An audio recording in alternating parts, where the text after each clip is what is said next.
ગુજરાતમાં કોરોનાના એક્ટિવ કેસની સંખ્યા 400 ને પાર થઈ ચૂકી છે। રાજ્યમાં કોરોનાના કુલ 461 એક્ટિવ કેસ જોવા મળી રહ્યા છે। એક જ અઠવાડિયામાં કોરોનાના કેસમાં 4%નો વધારો નોંધી શકાયો। આપણે પણ જણાવીએ કે અહીં સૌથી વધુ એક્ટિવ કેસની અંદર ગુજરાત દેશમાં ત્રીજા સ્થાને છે। છેલ્લા 24 કલાકમાં જ નોંધાયા છે 64 નવા કેસ।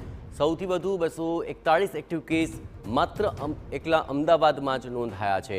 અમદાવાદ સિવિલની અંદર 4 કોરોના દર્દી હાલ સારવાર હેઠળ છે। 20 દર્દી હોસ્પિટલમાં સારવાર હેઠળ છે અને 441 જેટલા દર્દી હોમ આઇસોલેશનમાં છે। અને દેશની જો વાત કરવામાં આવે તો સૌથી વધુ એક્ટિવ કેસ મામલે કેરળ 1416 કેસ સાથે મોખરે છે। ત્યારબાદ મહારાષ્ટ્ર 494 કેસ સાથે દ્વિતીય ક્રમે અને ગુજરાત 461 કેસ સાથે ત્રીજા ક્રમાંકે છે। જ્યારે કે દિલ્હીની અંદર 393 એક્ટિવ કેસ અને પશ્ચિમ બંગાળમાં 372 એક્ટિવ કેસ નોંધાયા છે।